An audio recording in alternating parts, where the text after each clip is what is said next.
Bom dia, meus irmãos, a paz de Cristo Jesus. Muito bom dia a você que está aqui no templo, e bom dia a você que nos acompanha de casa, pela internet, pelo nosso canal do YouTube, pelas nossas redes sociais. Deus abençoe a sua vida. Essa é uma programação diretamente da AD Cairóis, uma igreja bíblica e abençoada, localizada na rua São Francisco Xavier, número 94, bairro da Tijuca, cidade do Rio de Janeiro.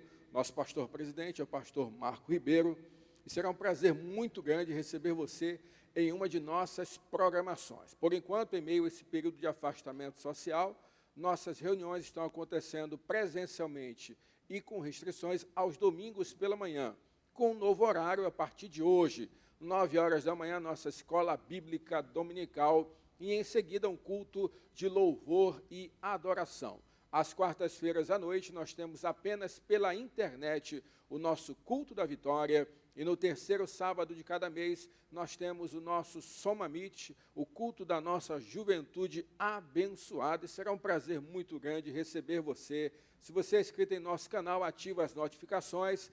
Se não for inscrito, se inscreva e nos ajude aí a levar a palavra do Senhor para mais longe. Hoje é um dia especial, estamos iniciando um novo trimestre na nossa escola bíblica dominical, e nós queremos convidar você. Você que ainda não tem a revista, dá um sinal com a tua mão aí que as nossas introdutoras vão levar aí para você a nova revista da escola bíblica dominical. Neste trimestre, nós vamos falar sobre Paulo, sua vida e ministério, aquilo que aprendemos por meio da vida de Paulo. Então vai ser um trimestre muito bom, muito abençoado.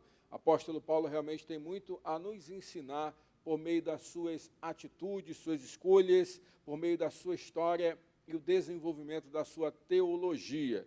Então nós vamos passar por vários temas aqui na vida de Paulo.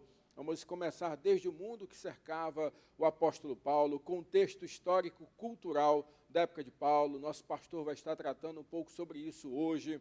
Vamos falar sobre, desde a sua época como grande perseguidor dos cristãos, até a sua conversão, vocação para ser apóstolo dos gentios, e vamos chegar na questão em que ele estava preso em Roma, na sua esperança em Cristo Jesus. Então, vamos trazer todo esse contexto histórico da vida de Paulo e vamos aprender um pouco sobre tudo aquilo que ele nos ensina por meio das suas escolhas e atitudes. Então, eu quero convidar você, pega a tua revista aí, abre na lição de número 1.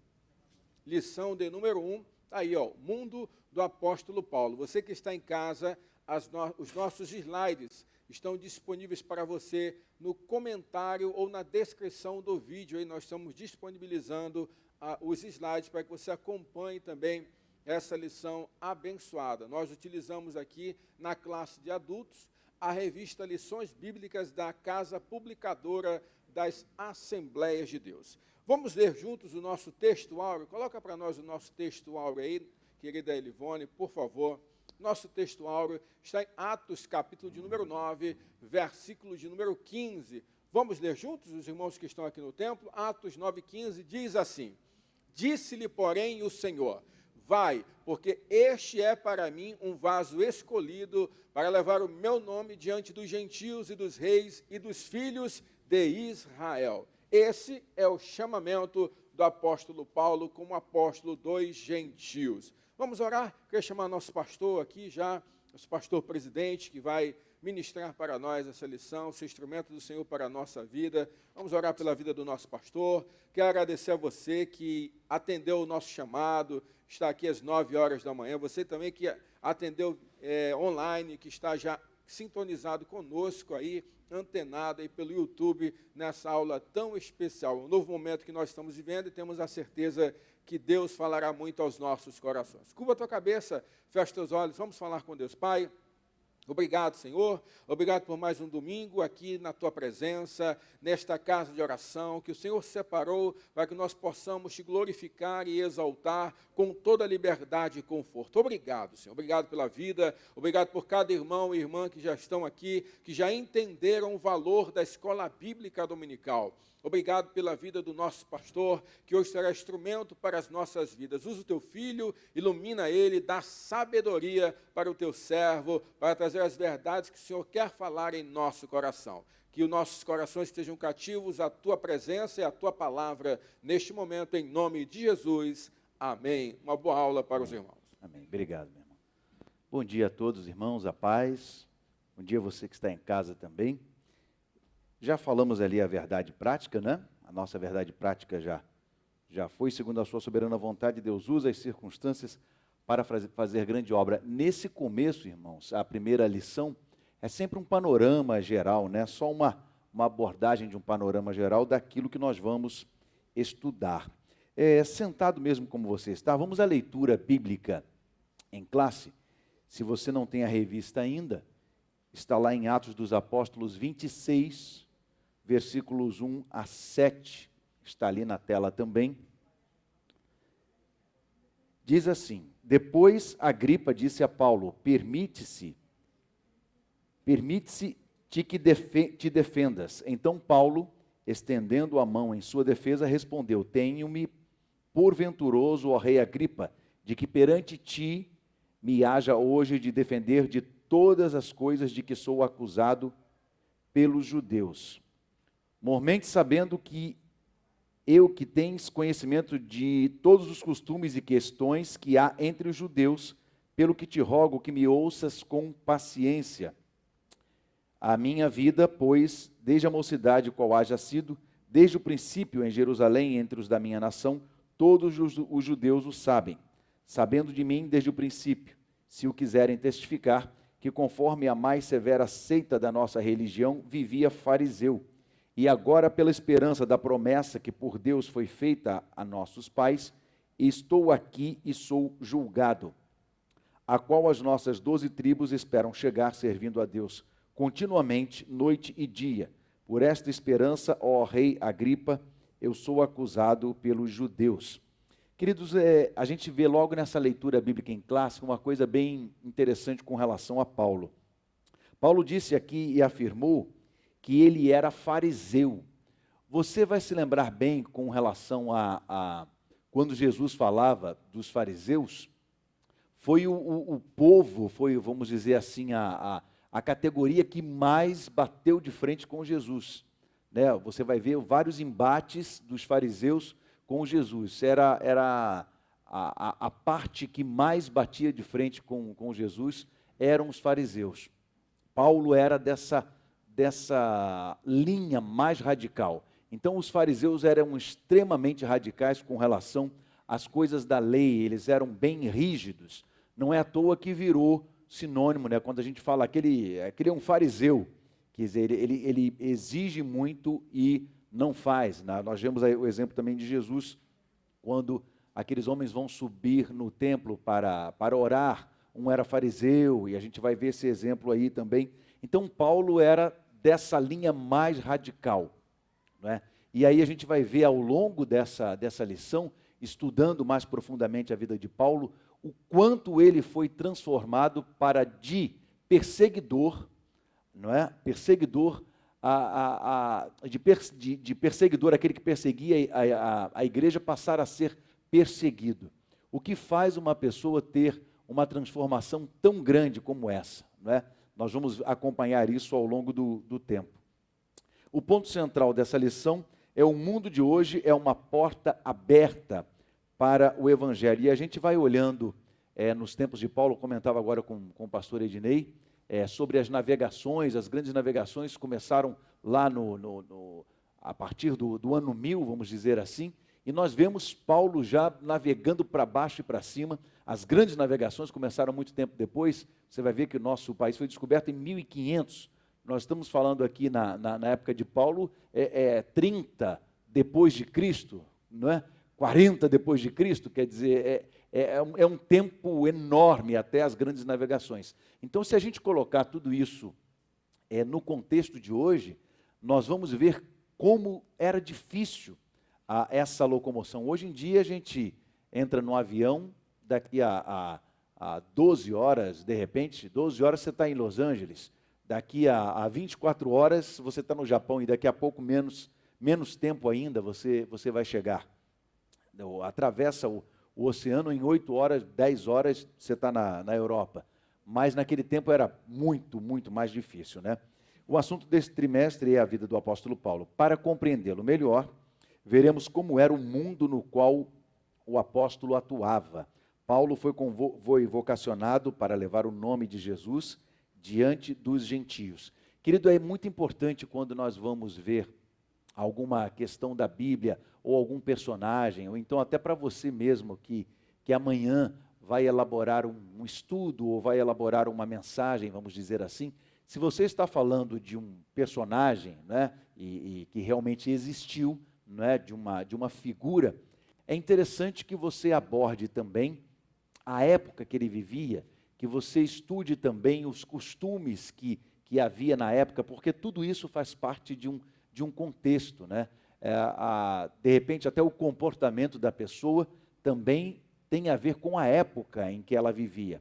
Então, na hora de você elaborar um estudo, uma mensagem, uma palavra, é importante que você tenha noção de tudo isso, como era a questão geográfica, até no caso de Paulo, né, por causa das viagens missionárias. E eu me lembro, bem pequenininho ainda, lá na Assembleia de Deus de São Cristóvão, nós estudávamos as viagens missionárias de Paulo, e aí eu não tinha muita noção, né, por que davam tanta importância, por que o nosso professor falava tanto das viagens missionárias de Paulo. E aí, com o tempo, a gente vai entendendo o contexto. Então, é importante que você faça isso, que você observe todo o contexto cultural da época, todo o contexto geográfico, e é isso que o autor da lição, o comentarista, que é o pastor Elienay Cabral, um grande teólogo da CPAD, tivemos a oportunidade de estar com ele lá no Rio Centro, né, estudando lá na época do Congresso Bíblico, né, da EBD, grande figura, homem muito intelectual. O assunto deste trimestre, então, é este: Paulo foi vocacionado para levar o nome de Jesus diante dos gentios. O mundo de Paulo no Império Romano. Entendendo a origem de Paulo. Paulo, nome romano, era natural de Tarso, capital da Sicília, na Ásia Menor. Pouco se pode afirmar a respeito de sua data de nascimento, formação cultural e religiosa. Nós temos o que a Bíblia nos diz, que Paulo estudou com Gamaliel. Isso vai ser dito mais à frente, nós vamos estudar isso com mais profundidade. Gamaliel, que era um grande professor da época, né?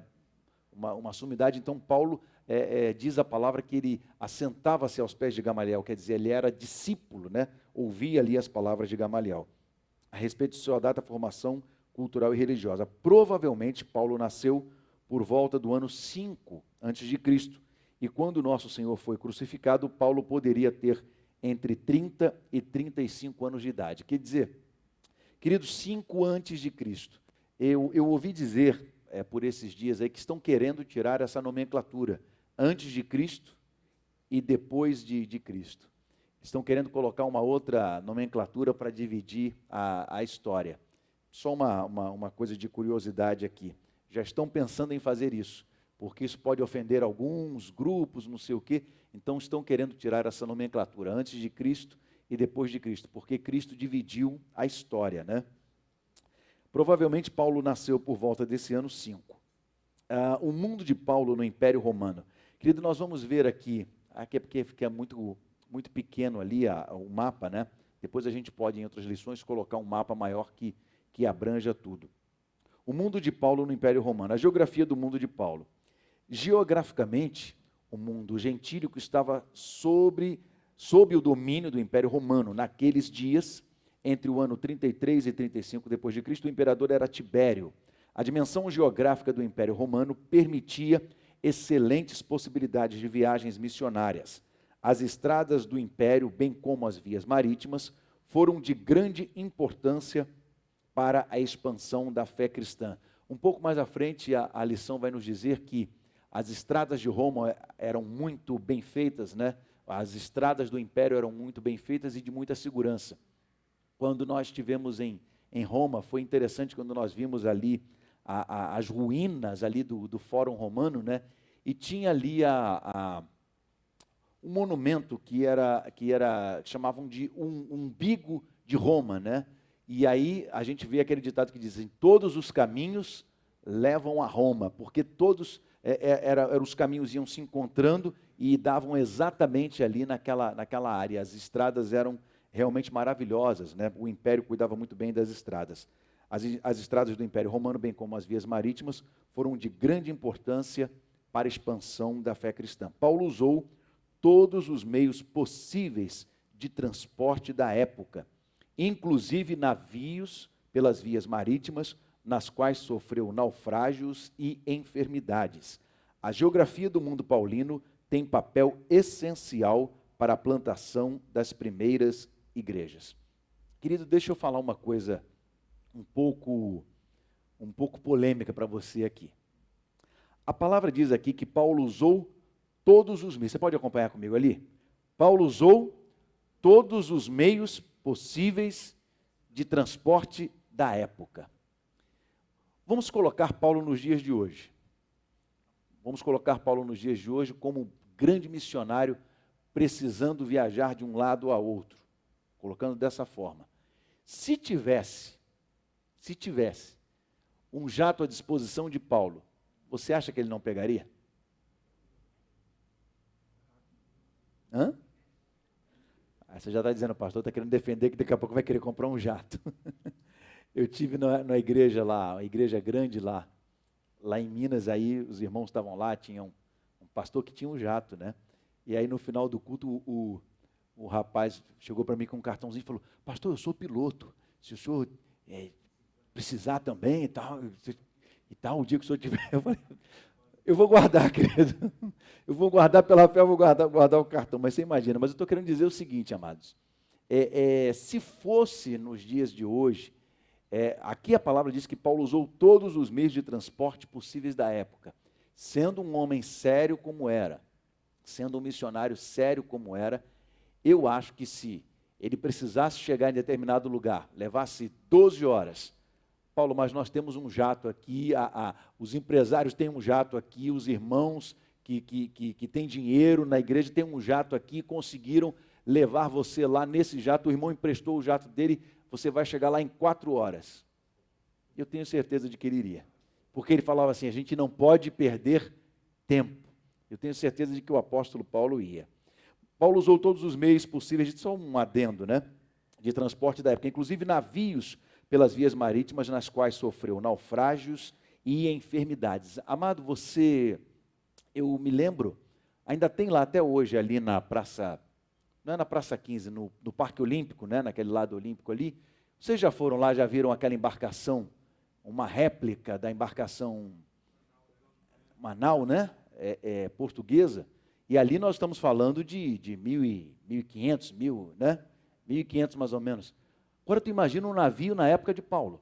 Quando eu olhei aquela nau ali, eu falei, rapaz, como é que o pessoal atravessava o Oceano Atlântico num negócio desse?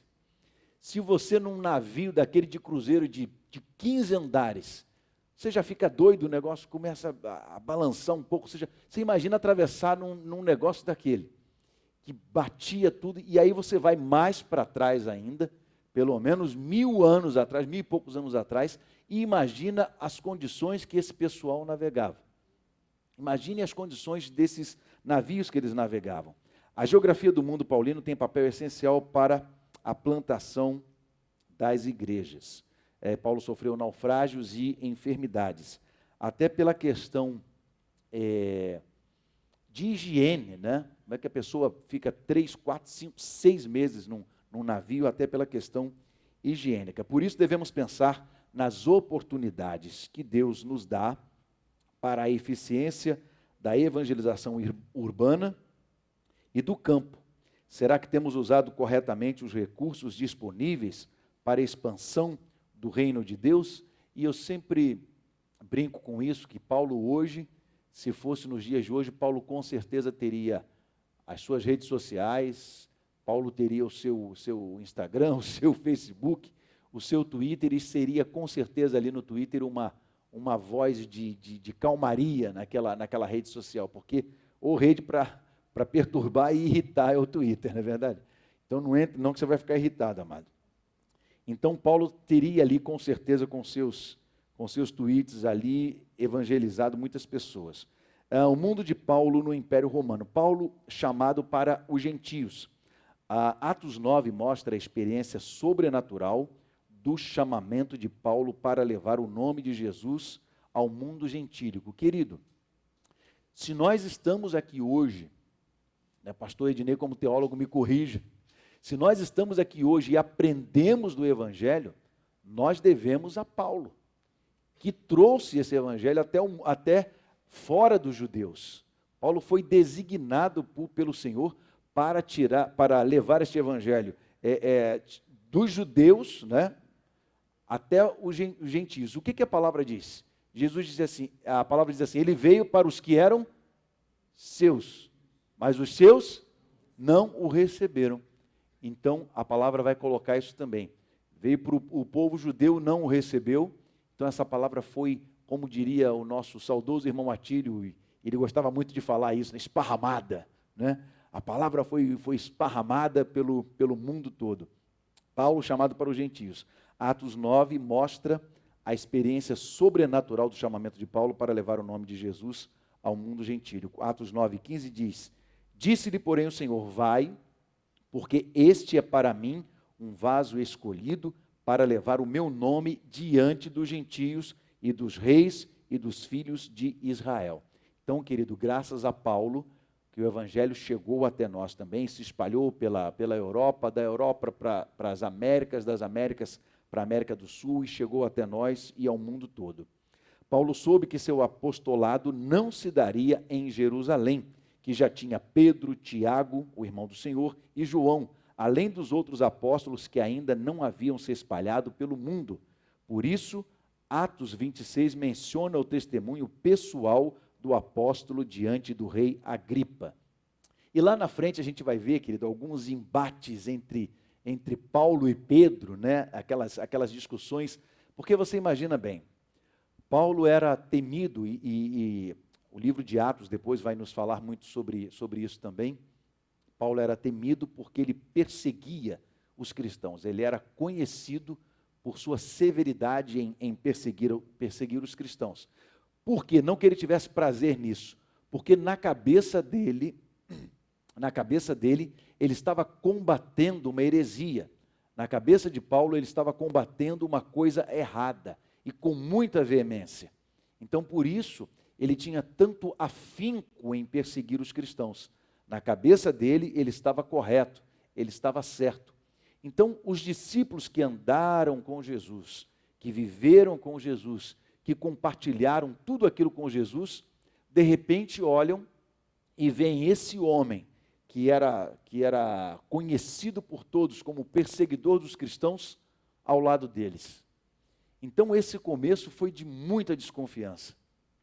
Todos ficaram muito desconfiados de Paulo.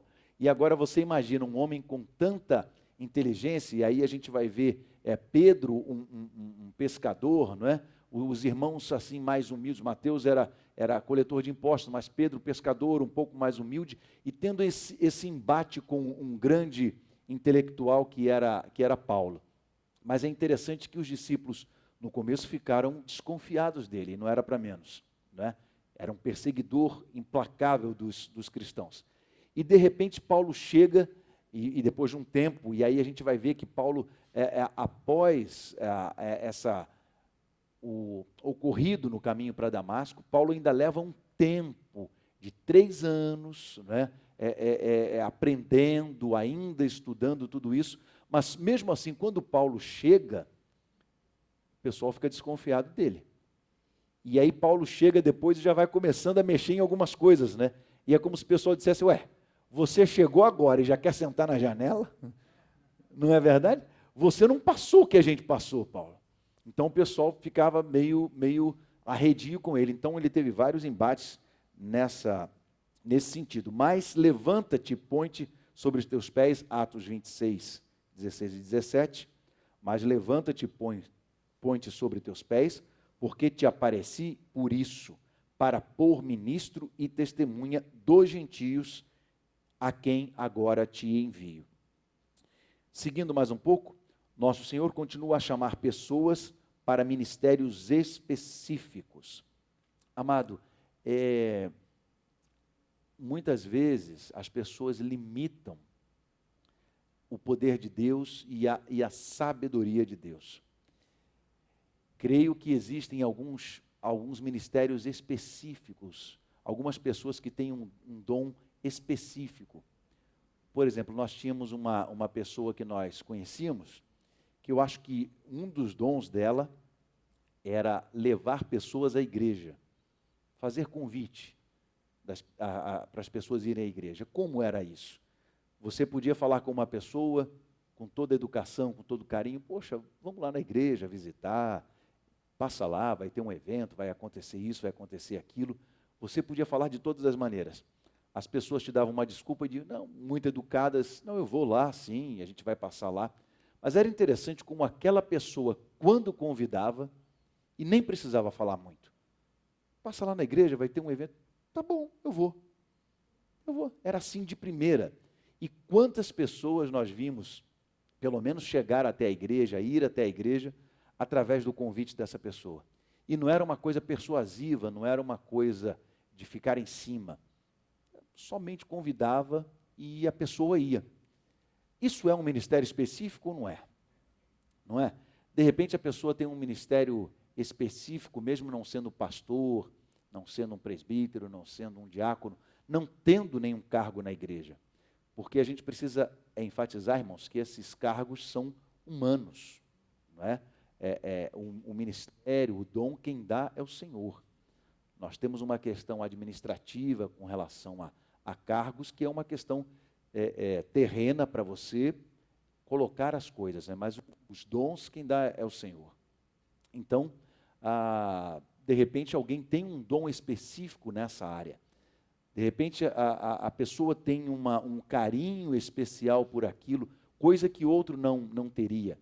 Então, o nosso Senhor diz aqui a lição, continua a chamar pessoas para ministérios específicos. E eu queria que a gente marcasse essa expressão, ministérios específicos. Porque muitas vezes, me permita dizer assim, as pessoas ficam de olho, vamos dizer assim, em determinados ministérios. Me interessa o ministério A, o ministério B, o ministério C, isso me interessa. Queridos, estar na portaria é um ministério, sim ou não? É um ministério. É um ministério e um mistério. Porque se você tem ali na portaria, que é o cartão de visitas, o cartão de entrada, alguma pessoa que seja ignorante, no sentido de falar, né, mais asperamente, não recebe isso em qualquer lugar, na igreja e em outro lugar. Se você vai em determinado lugar e logo de cara a recepção não é boa, você vai falar, eu vou voltar aqui para quê? Não é verdade? Você não voltaria no lugar. Então,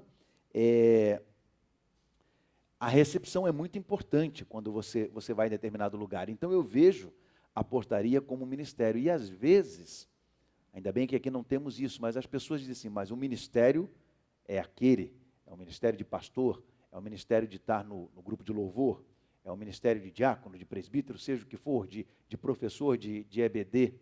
E, às vezes, não. E, às vezes, nós vamos ser tão usados em um determinado lugar que não vai aparecer, não vai mostrar para todo mundo, mas é de suma importância. Você quer ver um ministério que é muito importante? Eu considero um ministério. Aqui nós temos o irmão que nos ajuda, mas você quer ver um ministério que é muito importante? A limpeza dos banheiros, a limpeza da igreja. Nós temos aqui gente que faz isso, mas muitas igrejas não têm. Muitas igrejas, os próprios irmãos ajudam, né, nessa parte. É um ministério importante ou não é, querido? E eu digo para você que muitas vezes ninguém vê. Ninguém vê, ninguém nota, porque quando está tudo limpinho, está tudo certinho, a gente não nota. Quando tem qualquer problema, aí a gente vai notar. Então é um ministério tão importante quanto qualquer outro. O ministério das crianças é importante sim ou não? Professor de criança é importante sim ou não? Então, amados, a gente precisa entender isso. Existem ministérios específicos.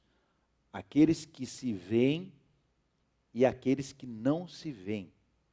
Algumas vezes, os que a gente não vê são mais importantes do que aqueles que a gente está vendo, ou são tão importantes quanto.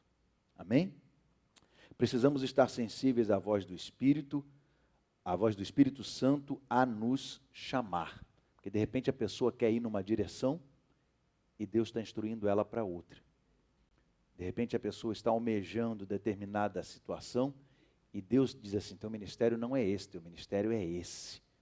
Aqui você vai bem, porque você tem o dom para aquilo, porque você foi vocacionado para aquilo. Essa pessoa, por exemplo, que eu dei o exemplo, talvez ela não tivesse o dom de cantar, ou de pregar, ou de dar aula, mas o chamado dela específico era para chamar outras pessoas e ter essa simpatia ao chamar as pessoas.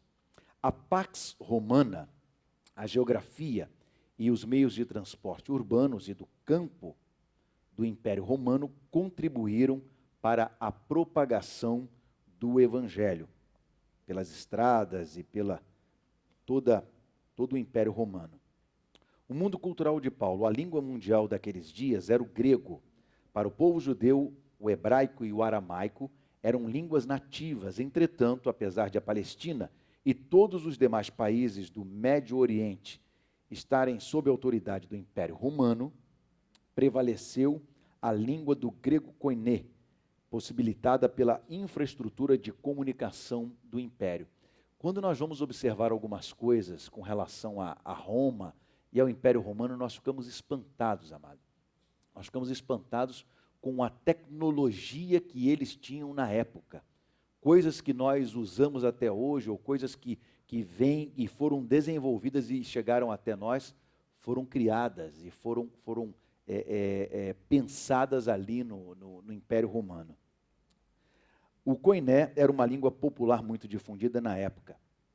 Na época, o Novo Testamento foi escrito no grego koiné e o apóstolo Paulo falava e escrevia fluentemente tanto o grego como o hebraico e o aramaico. É interessante, querido, nos textos paulinos, né? Nas cartas paulinas, quando eu ouvi isso na rádio, eu achei bem, nas cartas paulinas, tem gente que fala muito rebuscado assim.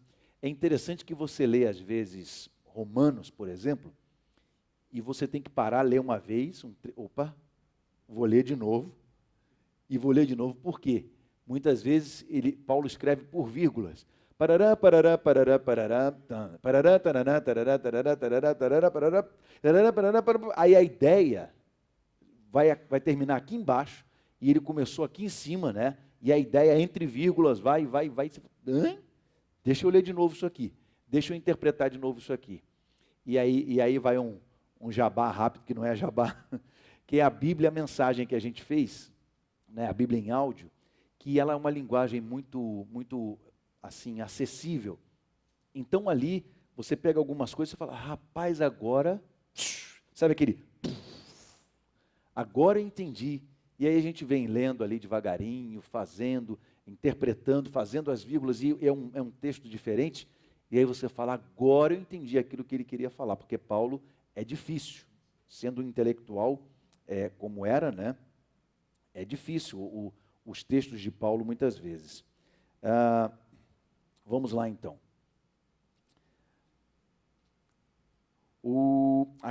Aqui é possível refletir acerca do uso das principais línguas do mundo hoje, inglês, francês, espanhol e mandarim, para a obra da evangelização. Qual é a língua mais falada no mundo hoje?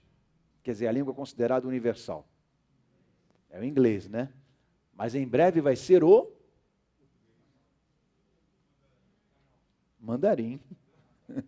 O mandarim é que vai mandar. Então você aprende aprende a falar japonês, chinês, mandarim, porque bota casaco, tira casaco. Eu tive que falar mandarim lá nesse filme. Então aprende a falar mandarim, que vai ser a língua que vai dominar, né? Embora vai dominar direto. É por causa do comércio, né? Por causa do comércio. Queridos, então, o inglês hoje é o mais falado, né? Embora o português seja uma língua também, muitos países, não sei tá entre as principais do mundo pelos países que falam português, né? Inglês, francês, espanhol e mandarim para a obra da evangelização. O mundo cultural de Paulo. O Império Romano respeitava a diversidade religiosa, desde que se respeitassem os deuses do império, bem como as divindades orientais, Mitra, Asclépio, uma divindade de cura. Havia divindades da Ásia Menor sob o domínio do império em Éfeso, Colossos e Corinto, tais como Diana, Ártemis e outras mais. Queridos, a gente vê como era a questão dessa questão das divindades, desde lá do Egito, né, e a coisa vem caminhando. Então o Império Romano respeitava a diversidade religiosa. E aqui é uma coisa muito importante hoje. Hoje se fala muito em intolerância religiosa. E algumas vezes querem colocar isso nos evangélicos. E aí, com muito carinho, eu queria pedir a você que a gente rechaçasse isso. É claro que tem alguns grupos, como tem em todos os lugares, alguns grupos radicais que fazem um monte de bobagem. E aí a gente não pode pegar e generalizar a questão toda. Tem muito policial ruim? Sim ou não? Mas tem muito policial bom. A maioria é policial bom. Tem muito médico ruim? Tem. Mas tem muito médico bom, humano, sabe lidar com as situações, não é? Então a gente não pode generalizar e a gente tem que combater isso no sentido de não apoiar determinadas atitudes, né, que algum grupo mais radical tome, de quebrar lugares, e esse tipo de coisa não é. A palavra diz que não é por força, nem por violência. Aí já matou todo e qualquer argumento de qualquer situação. Então, a gente precisa ficar atento a isso. Nós temos que combater este preconceito com relação aos evangélicos, porque muitas vezes nós estamos mal representados. Uma minoria faz uma bobagem e aí respinga para todo mundo. Diz assim, não é desse jeito, não foi assim que Jesus ensinou, não foi assim que Jesus fez, não é? Havia divindades da Ásia Menor sob o domínio do império em Éfeso, Colosso. Então era um sincretismo, era uma mistura muito grande. O mundo cultural de Paulo. O Império Romano respeitava a diversidade religiosa. A gente já viu isso aqui, né? Essa diversidade religiosa acabou facilitando a propagação do nome de Jesus pregado pelos apóstolos. Você veja, o que poderia ser contrário, né? A diversidade religiosa poderia ser uma coisa que a princípio poderia ser contrária à propagação do evangelho, foi algo que beneficiou. A realidade atual das diversidades culturais e religiosas pode abrir caminhos para que, de maneira inteligente, evangelizemos o mundo, nos termos do apóstolo Paulo, no Areópago de Atenas. Você vai lembrar dessa passagem. Uma época, nós tínhamos um amigo e ele começou até a fazer um culto nesse sentido. Então não chamava de culto, era uma reunião, até na Barra da Tijuca, né? Ele pensou nisso, e como ele era uma pessoa até de marketing, ele colocou um nome interessante, Pensando Deus.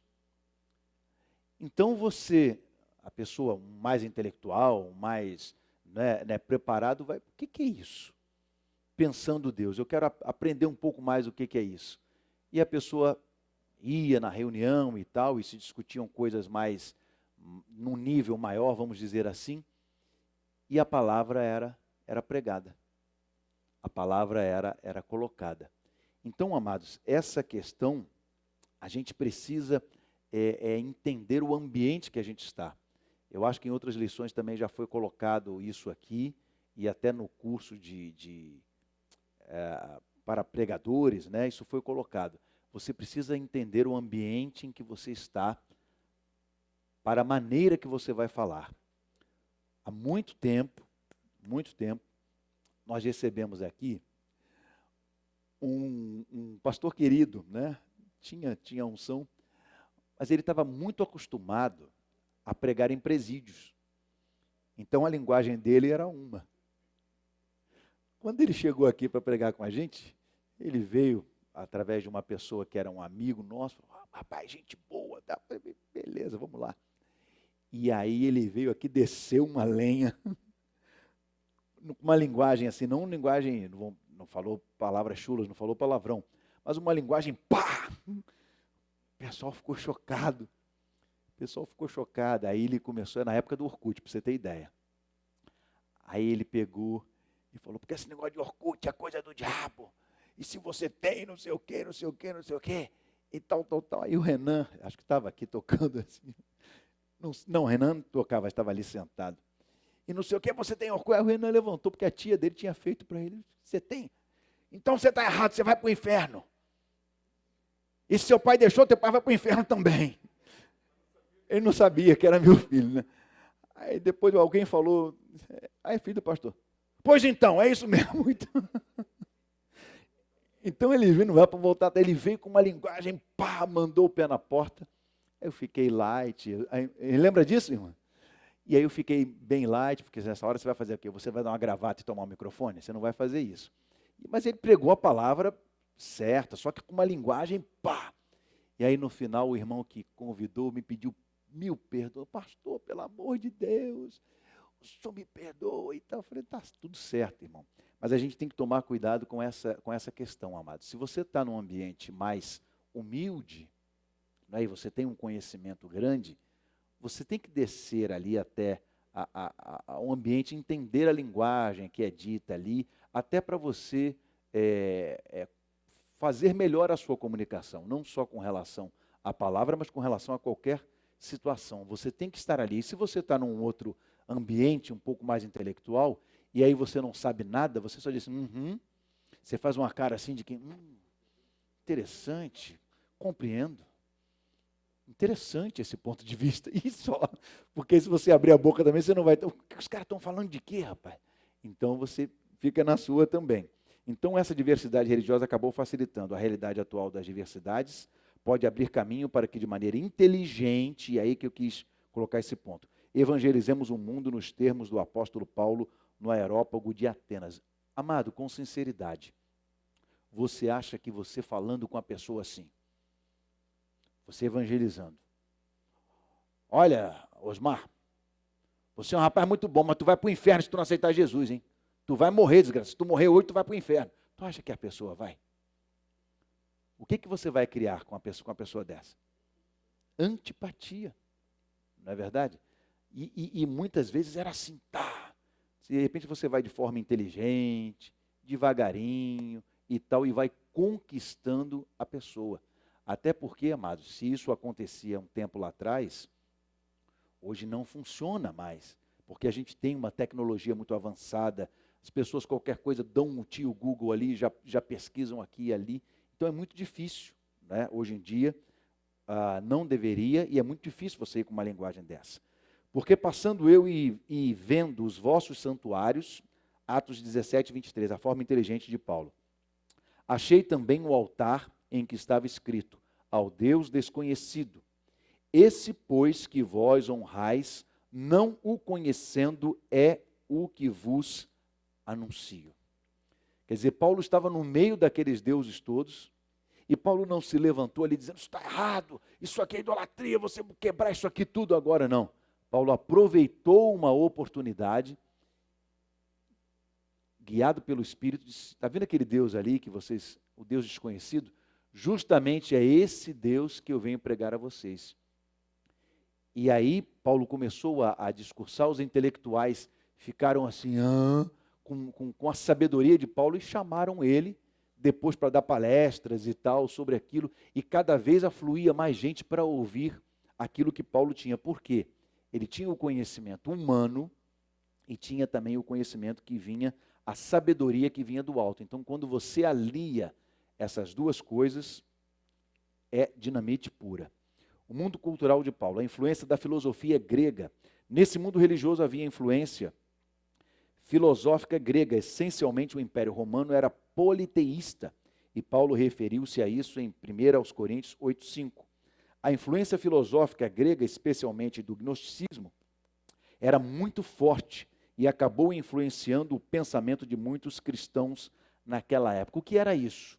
Era uma questão mística, né? O gnosticismo é uma questão mística misturada com filosofia, e era uma salada tremenda, e alguns cristãos estavam entrando por essa linha. E aqui cabe a gente dizer o seguinte, amado: tome cuidado com os livros que você lê, com as coisas que você busca. Busque ver o autor quem é, não é? A qual denominação ele pertence, ou a qual igreja ele pertence. Se você não sabe, nos pergunte a mim, pergunte ao pastor Ednei, pastor Reinaldo, ou algum outro irmão que tenha conhecimento. Porque às vezes as coisas estão ali e você vai pensar, poxa, é bem interessante, não é? Bem interessante o que essa pessoa está falando. E às vezes há uma distorção tremenda da palavra, há uma distorção que você olha ali, parece que está indo no caminho certo, mas é completamente diferente de tudo aquilo. É o que a gente chama do sofisma, né? É uma verdade, até aqui é verdade. Aí tem uma mentira no meio, depois volta uma verdade, uma mentira, e aí você fica confuso, sem saber o que é verdade e o que é mentira. Então tome cuidado com essas questões. Então aqui o gnosticismo fazia essa mistura de filosofia com a questão esotérica, e misturava aquilo tudo. Não é? E hoje, até hoje, isso existe e é feito dessa forma. E as pessoas, às vezes, não querem se contentar com a palavra, com a Bíblia, e buscam outras coisas. Ler outros livros é muito importante. Ler outros livros, buscar coisas novas é importante, é importantíssimo. Mas a gente precisa ter cuidado com isso. Qual é o nosso livro de regra de fé e prática? É a Bíblia. Então, às vezes, se bate na trave, ele se fala, tem uma coisa aqui errada. Andaram umas modas de uns livros aí, então no tempo era até os anos 90, eu acho, a divina revelação do céu, a divina revelação do inferno. E você começava a ler aquilo e tinha muita coisa de fantasia. A gente que conhece um pouco de romances e não sei o quê, de outros livros, você tem alguma coisa meio fantasiosa aqui. Então, a gente precisa tomar cuidado com essas coisas, não é? Porque essas coisas estão misturadas aí no meio de coisas que às vezes nos parecem, são sérias, mas às vezes se misturam algumas coisas ali que a gente fica confuso. Então era muito forte e acabou influenciando o pensamento de muitos cristãos daquela época. Com base em interpretações heterodoxas e alternativas do Pentateuco e de outros relatos da escritura hebraica e cristã, o gnosticismo afirmava que o universo material, o cosmo, foi criado por uma emanação imperfeita do Deus Supremo, chamada demiurgo, para prender a centelha divina, o espírito, no corpo humano. Esta centelha divina poderia então ser liberta através da gnose, que seria o conhecimento intuitivo sobre o espírito e a natureza da realidade. Você entendeu? Mas é bonito, né? Você fala assim, rapaz, o negócio é bom. Olha, vou repetir aqui. Que foi criado, vou pegar daqui, foi criado por uma emanação imperfeita do Deus Supremo chamada demiurgo, para prender a centelha divina no corpo humano. Esta centelha divina poderia então ser libertada através da gnose, que seria o conhecimento intuitivo sobre o espírito e a natureza da realidade. Coisa fantástica. Que maravilha, irmão. É isso aí que eu quero, é isso aí que eu preciso para a minha vida. Libertar o espírito da gnose, da natureza, da realidade, compreendeu? É um negócio que eu preciso realmente. Então a gente vai sendo influenciado por essas coisas e vai misturando, aí a coisa é pintada com uma intelectualidade, né? Uma intelectualidade muito grande. Você diz, é estranho. Diferente às vezes de um irmãozinho que não sabe nem ler, né? Que não sabe nem falar. Como eu vi em Joinville, uma vez, na igreja grande, não é, a igreja enorme, 3.000 membros, né, 3.000 pessoas ali na nave da igreja, e a gente estava num culto jovem, igreja muito bem equipada, muito bonita, e o pessoal tocando da banda com aquele negócio todo, e vem um garotinho, deram oportunidade para ele falar alguma coisa, cantar. Ele pegou o microfone, tadinho, a mão dele tremia. Mas o garoto, quando começou a falar, era impressionante. A igreja toda começou a chorar e todo mundo começou a se alegrar da forma simples que ele falava e das coisas que ele falava. Então, às vezes, a coisa é pintada de muita intelectualidade e a gente se impressiona com a embalagem, né? E às vezes um irmãozinho que não sabe nem ler, não sabe falar, não tem a cultura geral, mas tem a sabedoria que vem do alto. Então tomemos cuidado com isso. Os líderes da igreja da época tiveram de refutar com veemência as teorias do gnosticismo, cujos adeptos queriam misturá-las com a doutrina pura de Cristo. Isso acontece até hoje, sim ou não? Não mudou. Isso não mudou. Naturalmente, pelo fato de ter vivido naquele mundo, Paulo teve de fortalecer a doutrina cristã sobre Deus, fé, Jesus, Espírito Santo, graça e salvação. Já mudou aí o slide, por favor? Paulo teve que refutar a doutrina cristã sobre Deus, fé, Jesus, Espírito Santo, graça e salvação. O apóstolo indiscutivelmente se tornou um grande defensor do Evangelho de Cristo. Paulo era firme quando tinha que ser, Paulo era preciso e cirúrgico quando tinha que ser, e ao mesmo tempo ele era inteligente. Ele sabia a hora de entrar e sabia a hora de sair. Paulo foi colocado num cesto e descido pela muralha, porque senão iam matar ele. Então, Jesus também teve uma hora que ele falou, e teve uma hora que ele se mandou. Ele disse, vamos embora daqui, que o negócio vai ficar estranho. Então, é interessante você saber a hora de você entrar e a hora de você sair. Porque às vezes tem um amigo, por exemplo, que você evangeliza e pá. E você está em cima ali e tem uma hora que você tem que... Bom, hoje não é o momento. Hoje não é o momento, não é a hora, não é adequada essa ocasião aqui para eu fazer isso. Vou esperar o melhor momento. Então tem que saber a hora de entrar e a hora de sair. Paulo foi veemente na defesa de Deus, fé, Jesus, Espírito Santo, graça e salvação. Síntese do tópico 2, o grego koiné era a principal língua do tempo do apóstolo Paulo. E como mola propulsora da cultura grega, ela contribuiu para a pregação da mensagem escrita do Evangelho. 3. O mundo religioso de Paulo. Paulo se identifica como judeu em Atos 22:3. Paulo declara a sua defesa em Jerusalém diante dos judeus que se opunham à sua mensagem, tratando-o como traidor da fé judaica. Eu sou judeu, nascido em Tarso da Cilícia. Ele falava em hebraico quando todos esperavam que falasse apenas em grego. O apóstolo tinha o sangue de pais judeus. Seu pai era fariseu zeloso na sinagoga em Tarso e o criou para ser um fariseu. Amados, que pessoa melhor Deus poderia pegar para fazer essa ponte? Porque Paulo poderia falar com os hebreus, né? Sendo ele judeu, poderia falar com os judeus de uma forma que ele conhecia, e pela sua inteligência, pelo seu estudo, pela sua sabedoria, ele podia lidar com os gregos também, né? com os mais intelectuais, com os pensadores, com os filósofos daquela época. Porque você pensa bem, hoje em dia já é assim, os filósofos são todos, né, de nariz em pé. Você imagina naquela época, no começo do pensamento, da explosão da intelectualidade, como eles não eram. Então Paulo tinha que ter essa firmeza para falar com esses intelectuais, com esses gregos, não é? com essas pessoas de grande conhecimento. E ao mesmo tempo tinha a desconfiança dos judeus com relação a ele, porque como eu disse, você lembra, ele perseguia os judeus. Então havia essa desconfiança, ele perseguia os cristãos. Havia essa desconfiança. Então Paulo foi bem escolhido por Deus para fazer essa ponte. Ele transitava bem aqui, desse lado dos mais intelectuais, e transitava também do lado dos mais humildes, do povo judeu. Ele transitava bem e falava a linguagem, ele conhecia isso porque ele era judeu, e ele defendia isso. A circuncisão foi uma lei obedecida pelos pais de Paulo, que o circuncidaram aos 8 dias de nascido.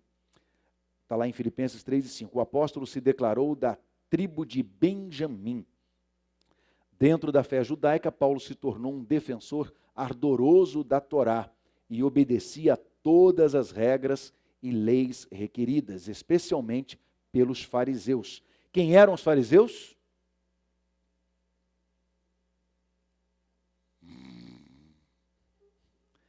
Eram os mais radicais, irmãos.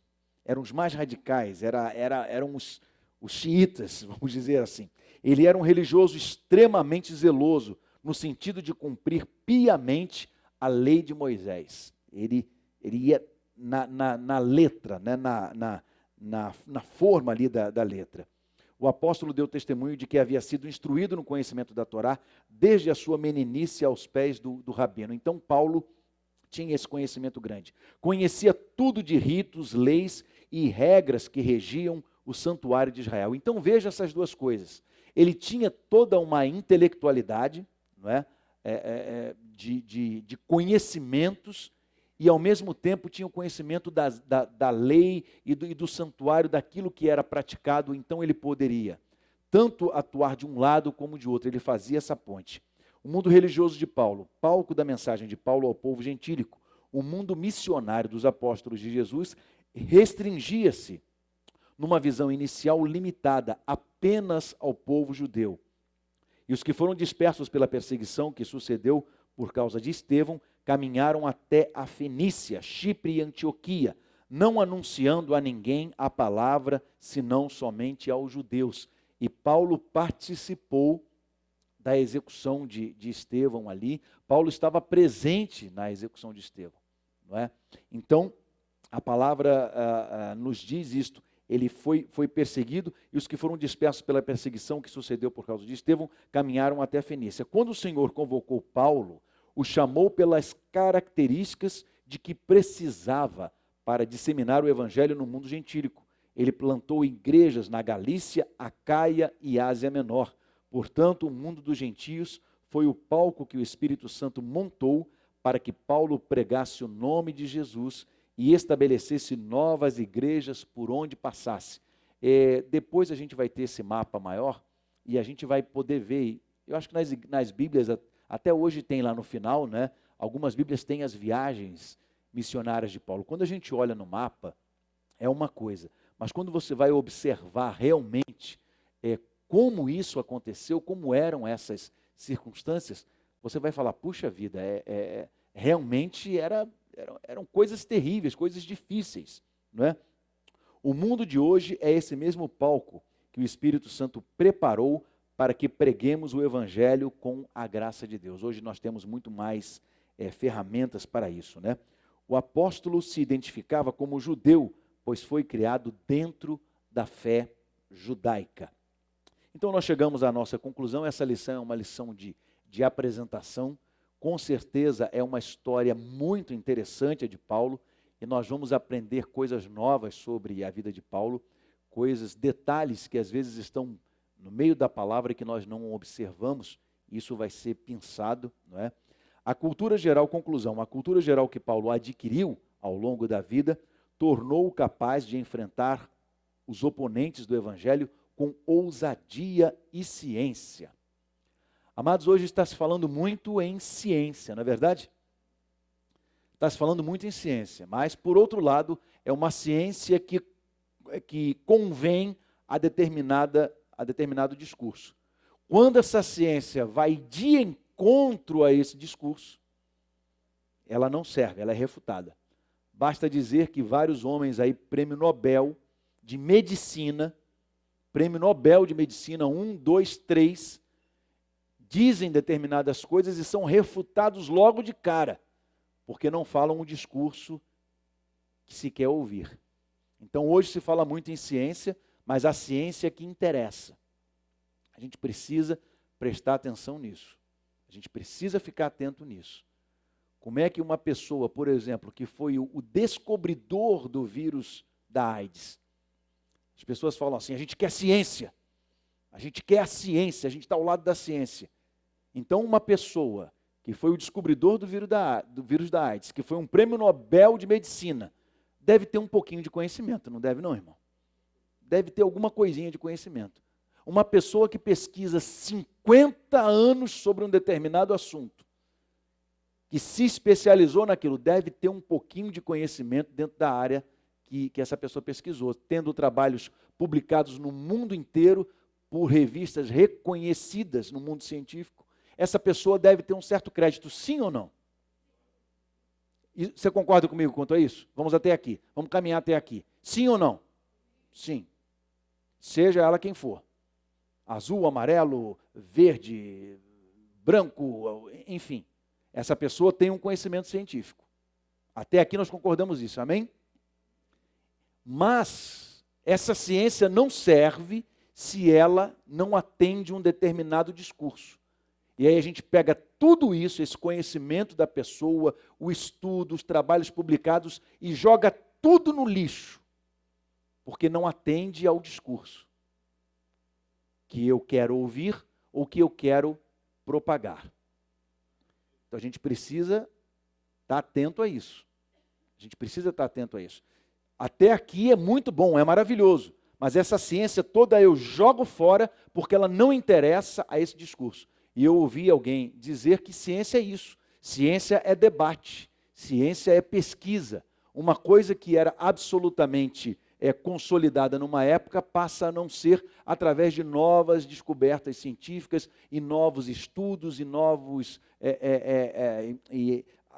as coisas sendo aprimoradas, né, novos equipamentos. Então você concordou comigo até ali. A pessoa tem prêmios e tal, é ciência que se pede. Até aqui é ciência, mas quando não atende o meu discurso, eu descarto essa ciência e fico com outra ciência. De alguém, às vezes, que não tem trabalho publicado, de alguém que não é cientista, de alguém que não pesquisou, de alguém que não tem o conhecimento, mas que tem a seu favor uma mídia, um local para falar. E aí você vai comparar esta pessoa daqui com essa, e a diferença é mais ou menos assim. Puxa, mas esse aqui tem trabalhos publicados no mundo inteiro, mas esse aqui não tem nada. Não é reconhecido no meio acadêmico e científico. Mas essa pessoa aqui é que está certa. O resto tudo a gente refuta e joga fora. Irmãos, vamos ter equilíbrio. Vamos ter equilíbrio. Nós vivemos num tempo hoje de extremos. Ou é isso aqui, ou é isso aqui. Vamos ter um equilíbrio. Outro dia eu conversava com uma pessoa, né, tentando ajudar em uma situação. Meu Deus do céu. A gente precisa, amados, me perdoe falar assim, a gente precisa, e eu me incluo, a gente precisa usar um pouco mais a nossa massa cinzenta. A gente precisa parar para pensar, deixa eu analisar isso aqui com frieza. Tira a emoção de lado muitas vezes, tira a emoção de lado e analisa aquilo com frieza. Busque ali o conhecimento para você tomar determinada decisão. Quanto mais informação você tiver, melhor. Quanto mais informação você tiver, mais a decisão tende a ser acertada. Então pesquise, busque, ouça. O debate é sempre bom quando você conversa com alguém que sabe debater, que sabe colocar os pontos, que sabe entender.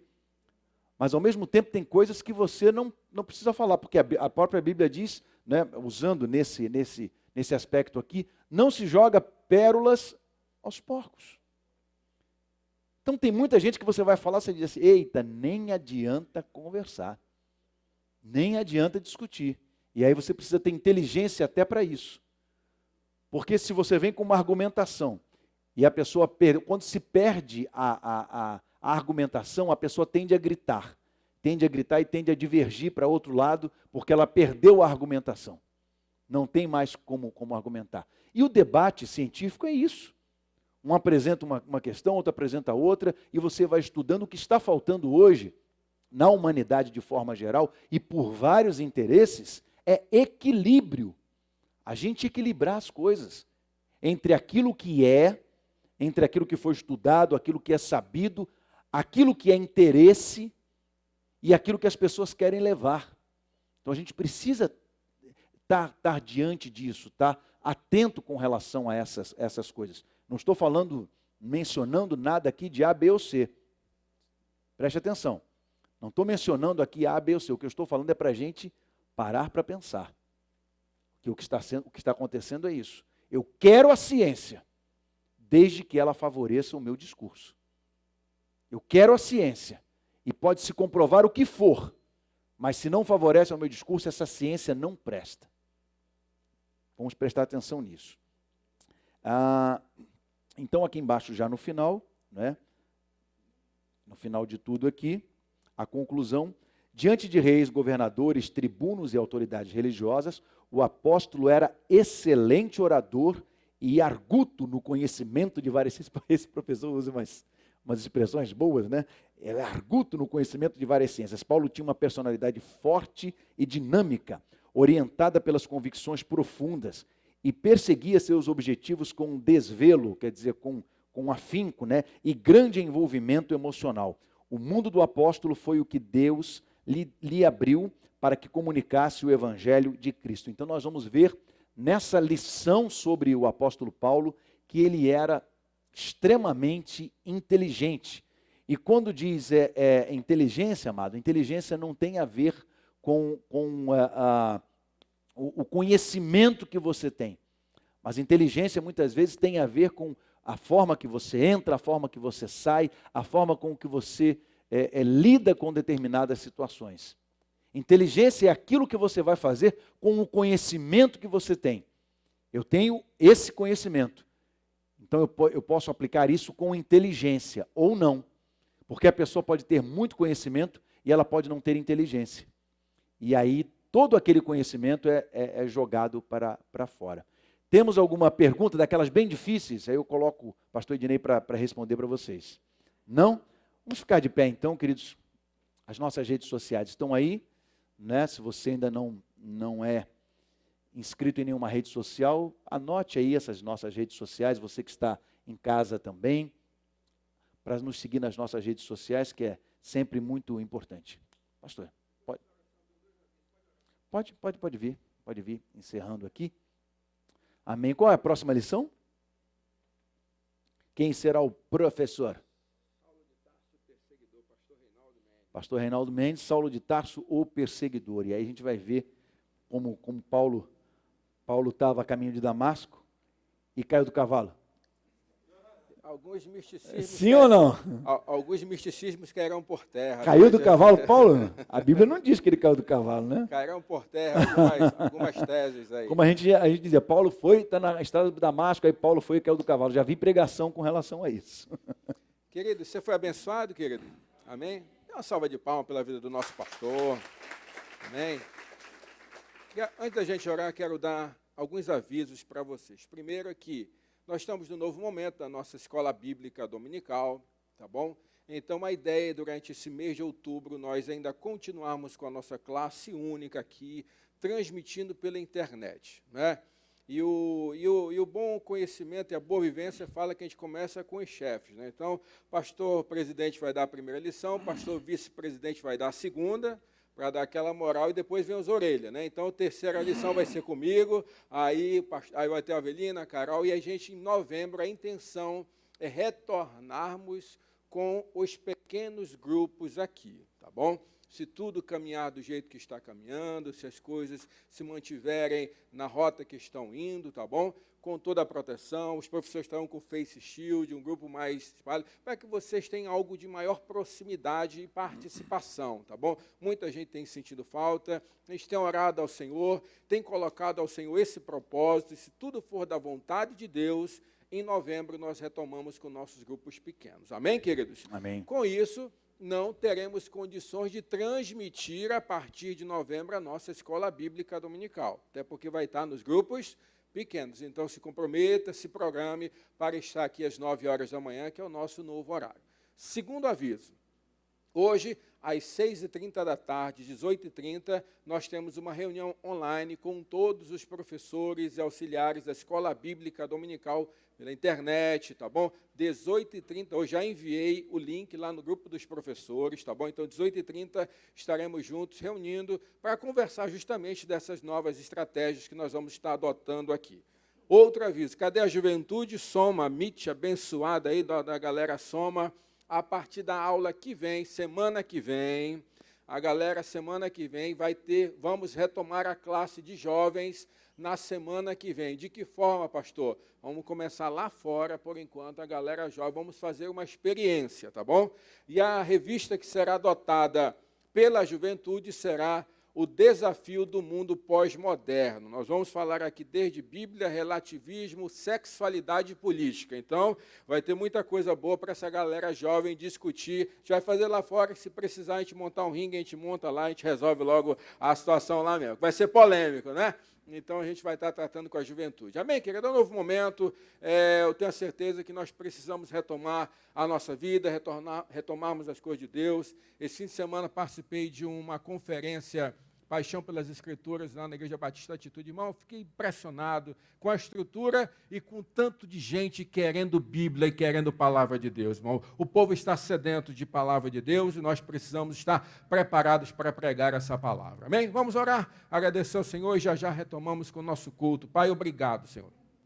Obrigado por essa aula, obrigado pela vida do nosso pastor, obrigado por cada aluno que está aqui, que entendeu a necessidade de estarmos juntos para aprender um pouco mais da Tua palavra. Continua falando ao nosso coração que este ensinamento possa frutificar em nossa vida. Já te apresentamos o nosso culto de ceia que teremos agora há pouco, Pai, em nome de Jesus. Amém. Não tire sua máscara, nós temos álcool em gel aqui, voltamos já com o nosso